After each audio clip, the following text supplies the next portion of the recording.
Welcome to Dale's Dominion podcast, where we discuss Virginia real estate and beyond. Here's your host, Dale Shoup.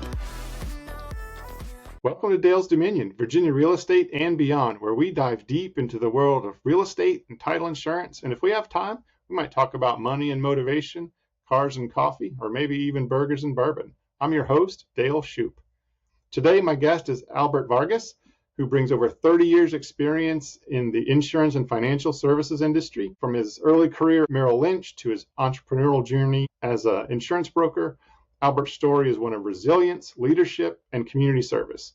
Join us as we dive into this inspiring journey, gaining insights, and learn about his favorite spots in town. Albert, welcome to the show.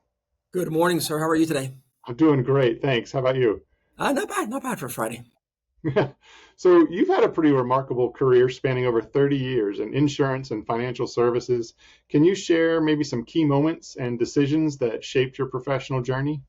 Yes. It's funny. I'll tell you real quick before nobody grows up and says they want to become an insurance agent or insurance broker. But I'll tell you how I got there. I obviously graduated from college, went back to New York City and was working for a bank. Did about a year in the management training program. A friend of mine mentioned my name to his boss. I got recruited, went to work for Merrill Lynch. Loved it. Worked in different departments, worked my way up. Then my wife was getting her PhD. She graduated from the University of Connecticut with a PhD and looking for a job as a professor. Looked across Mid-Atlantic. And then somehow she found a job in Virginia, which I was familiar with Northern Virginia, but not much of this part of the world, the Shenandoah Valley, which is beautiful. We ended up here.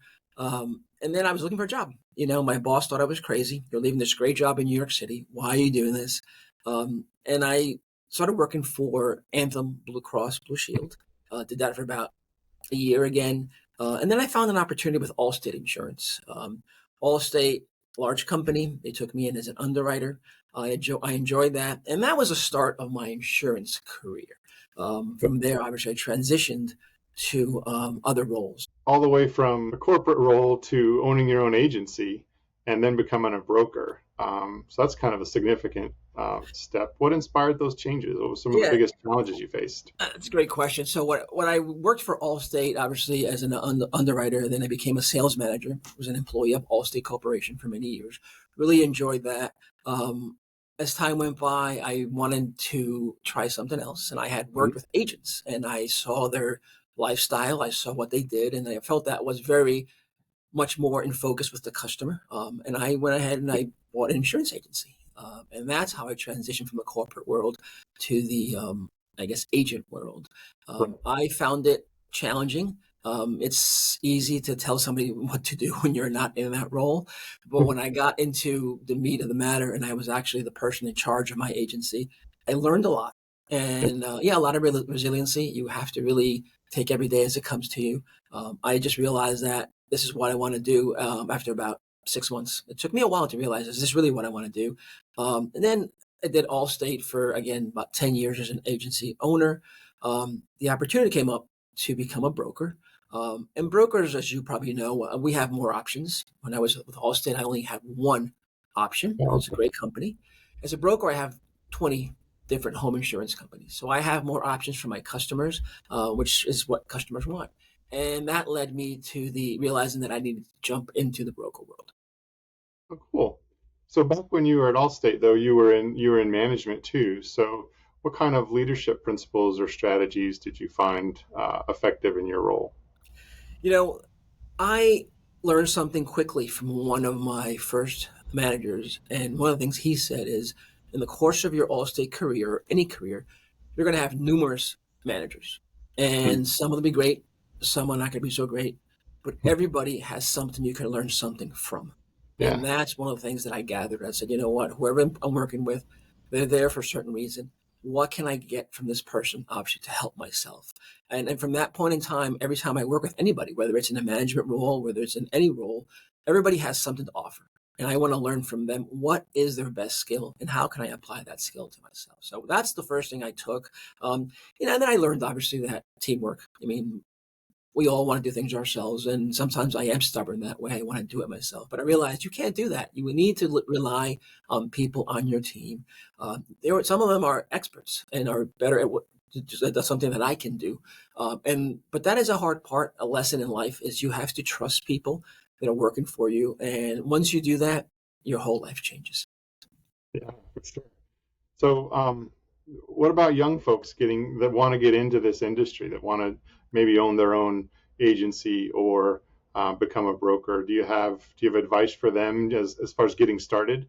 Yeah, of course. And like I said, I don't think I ever wanted to grow up to become an insurance agent, but I think it's one of those things that it's a very rewarding job. I mean, there's a lot of things you can do. I'll tell you, when somebody's young and they want to get in the business, obviously they need to find someone who can mentor them. Yeah, Ask the right questions, know what it entails. It's almost like the iceberg comparison. People see something and they think, well, this seems like something I want to do. The reality is, and you know this, in every business, there's a lot of things we don't see that are operating constantly. I call it like the back office. So my back office in my agency is constantly working, and there's things that we have to do. So it's not all about doing certain things that seem kind of glamorous or seem kind of fun. yeah, But once you get in it and you understand it, it's a lot more rewarding than people think it is. So again, back to your question, I tell young people, find somebody you can trust, someone who can mentor you and work for them. See what they can do for you and what you can do for them. And again, if it's a good partnership, they'll want to make sure you're successful. yeah. Well, that's great advice. Shift gears a little bit. I mean, you've got a large family and you've been actively involved in various community roles. So how do you balance your professional responsibilities and personal and family life? Yeah, I'm very fortunate. Obviously, I have 5 children, so that's always a blessing. Yeah, It's a lot of work, but I also am very fortunate. I have a wonderful wife who, I'll tell you this, she probably does 90% of what has to be done, and I'll give her all the credit in the world. I try to be, as actively involved as possible, and I am. But I think what I learned is I need to really focus on what matters to me right now, and obviously my family, number one, and work, are the two things. So I don't have that many hobbies. I don't play golf. I'd like to play more golf. I try to do certain things to stay active in the community. I try to obviously stay active as far as physically, active. But my priorities were always to work with my wife. How do we have this household? How do we get our children to the next level? So that's how we did it. A lot of misses in life. You a lot of learnings. When you have children, you think you're doing things a certain way and the right way, right? You quickly discover that maybe it's not the right operating mode for every child. Everybody's different. Just like we have different employees, every child is completely different. So the one cookie approach, I guess, the one approach to raising a child is not going to work. You have to obviously integrate yourself in the family.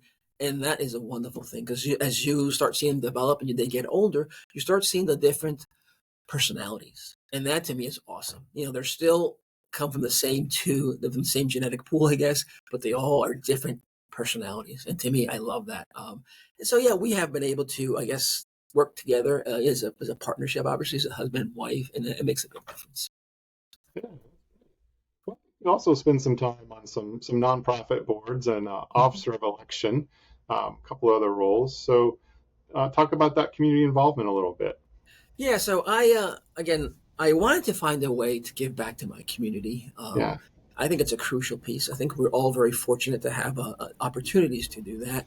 And I started getting involved. The first one I got involved with was with Allstate Insurance. They had a foundation, and it was the Foundation for Southwest Virginia.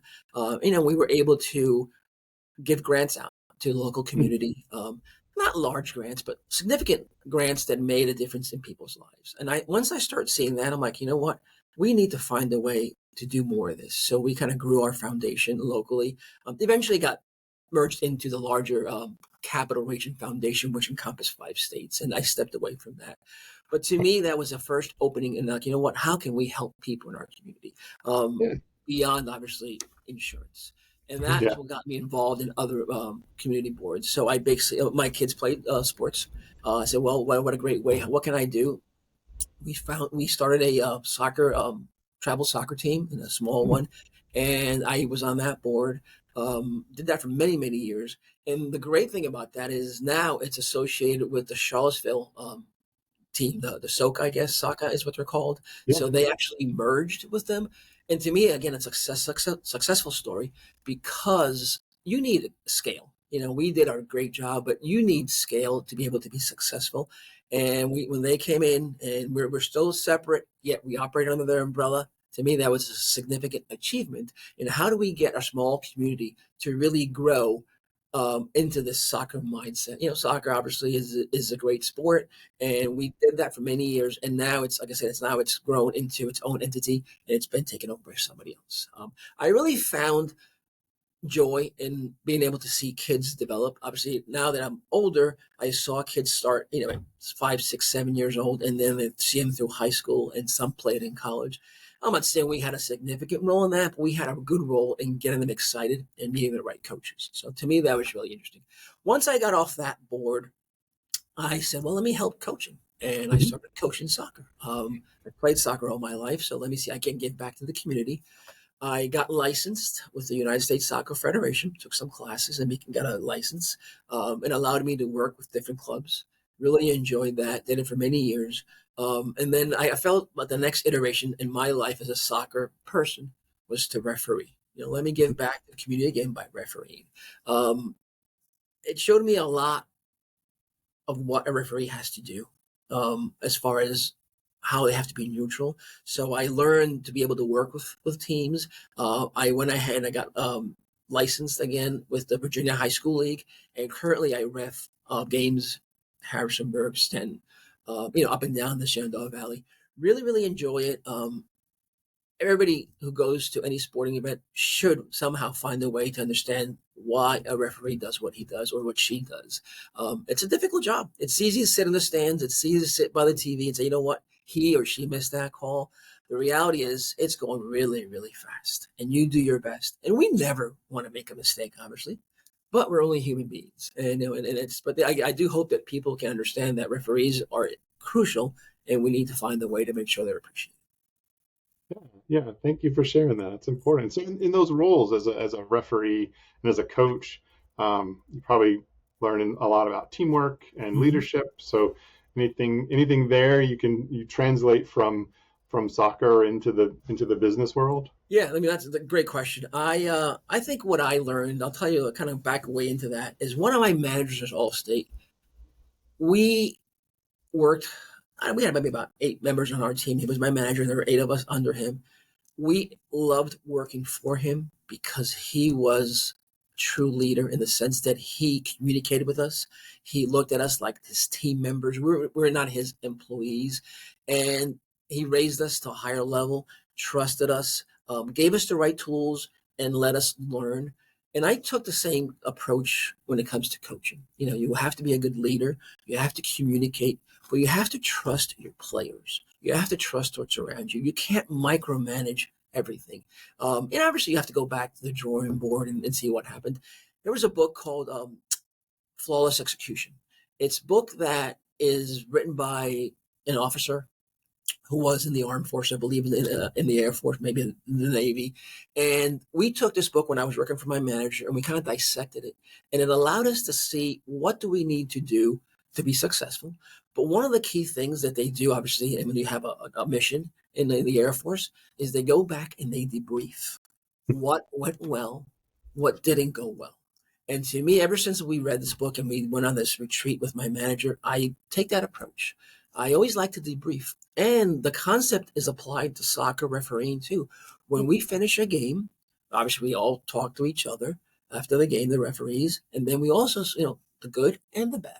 Hey, you know what? It looks like I might have missed that call, or was it close? And, you get that feedback.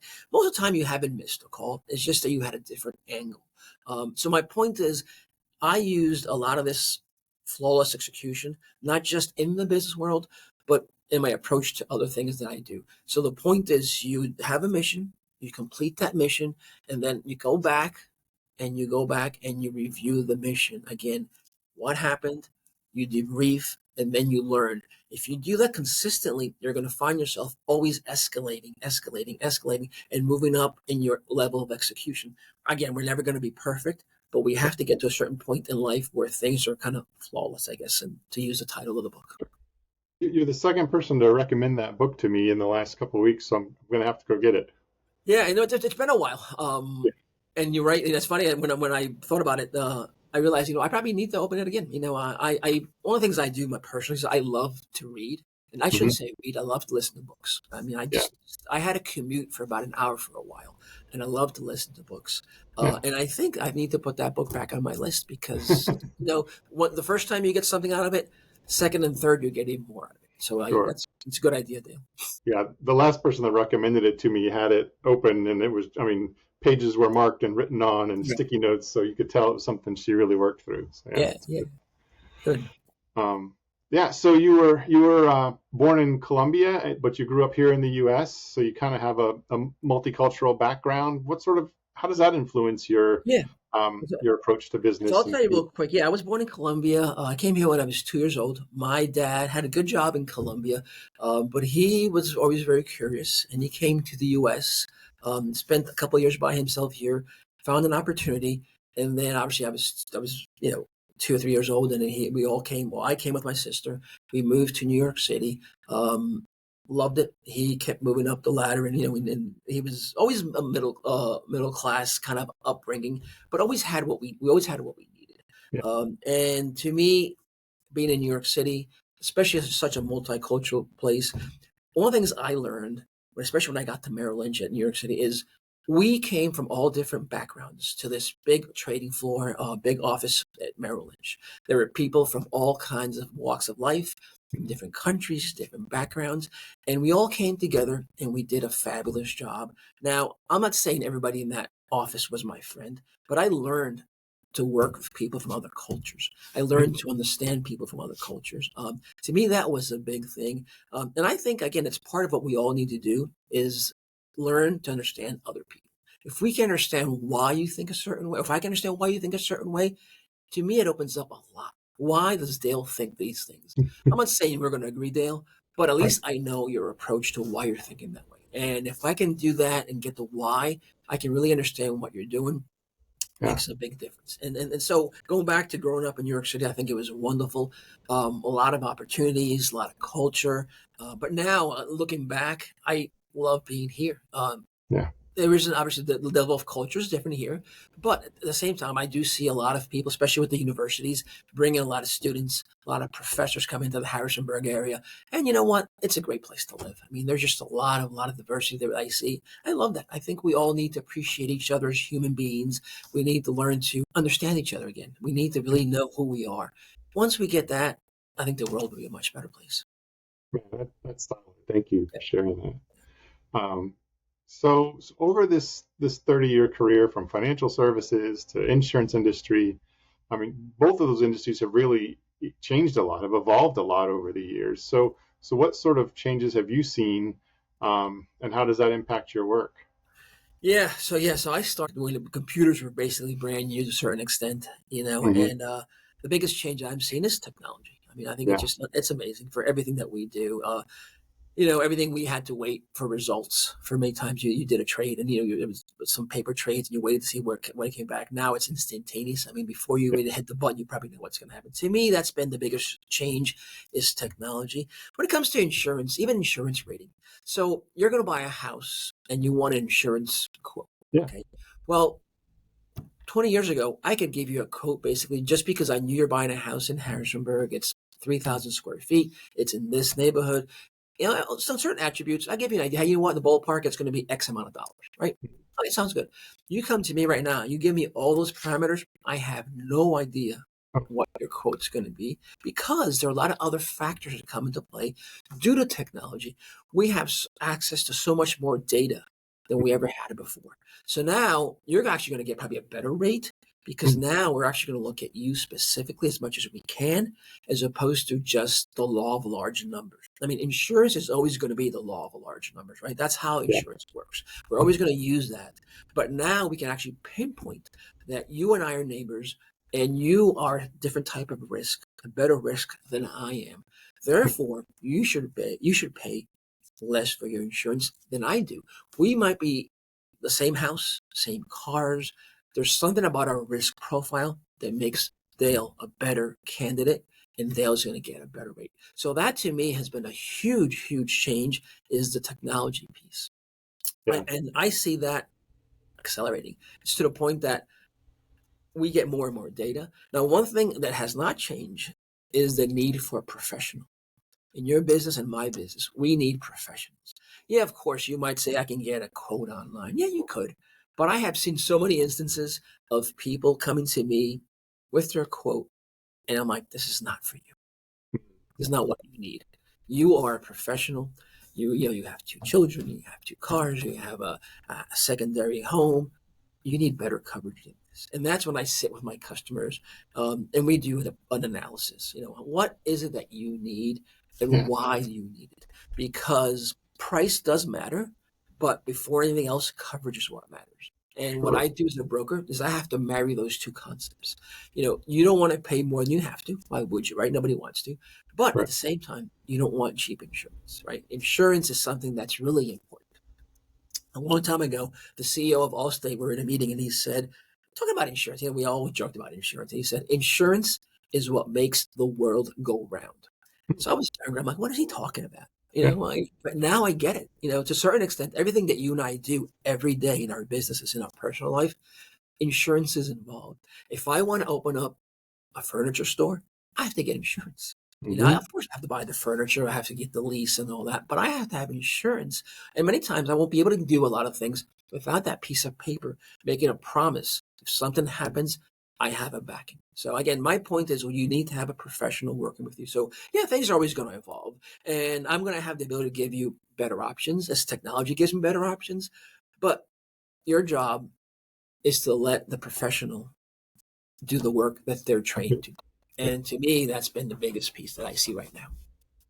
Yeah, that makes sense. You think about when you see a lot of ads on TV, or if you're Yep. getting ready to buy a car, getting ready to buy a house, like, well, I need insurance. You go online, try to Yep. find the cheapest quote, but that's not always the best solution. It sounds like what folks need to do is sit down with a professional like you and put it all out on the table and say, this is where I am, this is what I have, this is what I need, and then you can sort of customize Yes. an insurance plan that Yeah. that And really that's takes care of everything. yeah, and that's basically it. You're right. I think what makes the biggest difference is really having somebody's information in front of you, Yeah, and it takes time. I make fun of Geico. Give me 15 minutes, we'll give you a quote. Yeah, of course, but yeah, is it going to be the best thing for you? How in 15 minutes I can't discover anything about you. I have to ask yeah, you questions. What do you do? And I have to uncover things you might not even think of telling me. And that's my job, is to ask the right questions, to uncover things, to make sure you understand what you have and what you have. So yeah, that's a great point. yeah. So so looking ahead, what's next for Albert Vargas? What are your goals? What's coming up in the next decade or so? Well, that's a great question. Gosh, I really enjoy what I do. So, Yeah, and as we talked this transition of what I started, I enjoyed working for Allstate. Allstate is a great company. I enjoyed my roles, and I think things change. Um, but I do really enjoy working directly with the consumer, my customers. Um, I think it makes a big difference what I do. As when I work with them, I can help them, and I see myself doing this. So I just hit 3 years as a broker. Um, Actually in June. So it's a 3 year, actually July, 3 anniversary here. July, yeah, July, 3 years. Love it. I think it's the best thing I have done. And I want to continue to help people. Yeah, perhaps I have hire more people into my agency. But I think what I really want to do is stay focused on working with customers, and just seeing what happens. And again, embracing the technology, embracing how can I make my customers better in their insurance world. That's what I want to do. And it's constantly changing. It's constantly evolving. One of the things I've always done is I've always found a way to keep abreast of what's going on in my industry. You read books, you read trade magazines, you look yeah, online. And to me, it's just constant involvement in what I do that allows me to work directly with my customers. So again, to answer your question, I want to do what I want to continue doing what I do. I want to get better at it, right? Don't we all want to improve? sure. But at the same time, I want to make sure that I keep enjoying it, because I think if you enjoy what you do, the old saying, you're not going to work. Right. It doesn't feel like work, and that's what I do. I really enjoy it. I want to keep doing this, and hopefully, people will appreciate what I do. Well, thank you. So I Yeah. just want to take a minute to acknowledge your extensive career in insurance and finance, combined with your dedication to community service and leadership and family. It's pretty inspiring. Thank you. From the early days at Merrill Lynch, to now as you're having your own brokerage.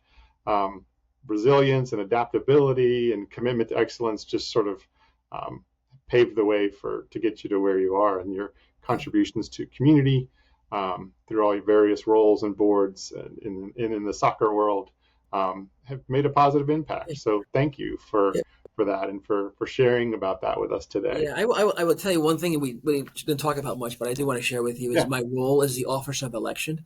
Yes. You know, I love politics. I've always loved politics all my life. Okay. You know, it's just one of those things. But when I got presented with an opportunity, a friend of mine called me and said, "Hey, they're looking for somebody to work the elections." I'm like, "What does that really mean?" You know, you vote, but you don't really know what it means. And I said, "Yeah, sure." I obviously got sworn in. I started working, and I realized what a great thing I was doing in the sense that I'm facilitating democracy.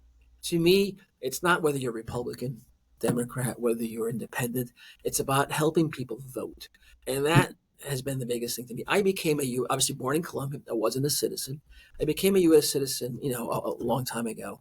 And of course, I appreciate the vote, but never appreciate the vote as much as I got involved as an officer of election and wanting to make sure that people voted. Again, I don't care who you vote for. I just want you to vote. I want you to take action. And so to me, it's been such a rewarding career, I guess, in that aspect of doing that. I want to continue doing that. I think that's something that I love. Again, I love politics. Either party, I want people to be successful. It goes back to what we talked about earlier. People need to talk more to each other. They need to understand each other. And I feel if I can get people to vote, that's the first step in them getting involved in the issues. When they research the issues, you hope they are researching the issues and understanding why I'm doing this and why I don't want the other issue, or the other side of the issue, I guess. And again, it doesn't matter to me how you vote, just vote. So to me, it's been an eye-opening, and I continue to do that. And I think it's just it's a very rewarding when everything we do is rewarding, but this truly, again, is democracy at work. So I just want to share that with you. It's been a great ride, and I want to continue doing that. Yeah, well, thanks for sharing that, and thanks for your service to our country in that way. It's pretty incredible. No, of course, it's good. Yeah. So I always end with a couple more lighthearted questions. So here in the Shenandoah Valley, we've got some great locally owned small businesses, small restaurants, or local restaurants, and breweries and wineries. So what are some of your favorite spots? It's funny you asked that. So I do enjoy craft beer. I've always have, and I like going. I still call it like Three Brothers, but I like going to the Brothers Craft.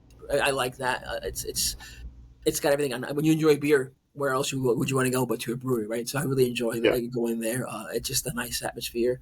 And as far as there's another one, Devil's Backbone, down towards Lexington, towards Rockbridge County. I like that one too. I shouldn't say there isn't one I don't like, because I think I like all the local breweries. I mean, we're very fortunate. I mean, you can go towards you can go. Everywhere. Just in Harrisonburg, we have plenty. So I do like that, and I like. Is it Jack Brown's right downtown? Yeah, that's for burgers. I mean, sure. I always want to go somewhere else to try something else. Somehow, by default, I end there. Again, it's a neat little place. It's non-pretentious. Just go there, you get your food, and you have your drink. It's kind of fun. So I do like, and I'm always open to trying other foods. I always try different restaurants when they open up. And to me, I used to be a sales manager at Allstate. I never went to the national chains when I was traveling. I always went to, if I went to a small town, where should I go? I would ask the locals, because that's where the food is. That's when you get to meet people. Nothing wrong with the national chains. We need them, right? You get off the highway, you want to eat at Applebee's. Yeah, you got to do that. In reality, though, I want to find the local places. And Dale, if you got any good recommendations, please. I'd love to hear something local that sometimes you miss them. You get so busy with work and you don't have to do a chance. But let me know if you have anything around here. Yeah, we always end up at Pale Fire. We're in the Mug Club there. So that's a recommendation for a brewery downtown. And man, and so when I asked this question, I think Jack Brown's is probably the number one answer for a place to grab a burger. So I think they're going to have to start paying me for this. By default, I tell you, it's by default always. Like, where am I going to go? And it's like, boom, right here. But never a bad experience there. For sure. Well, Albert, thank you so much for your time today and for sharing some of your journey with us. And I look forward to working with you some more in the future. Odell, thank you very much for the opportunity. I think this is great that you do this in the showcase. We have a lot of great professionals in our community, and I want to Yeah, we thank do. you for taking the time. I know it's a lot of work. Again, the iceberg theory, there's a lot that you do that we don't see. So I want to thank you for Right. that, Dale, and I hope you have a great rest of your day. Yeah, thank you. It's been fun. All right. Appreciate it. Take care of yourself.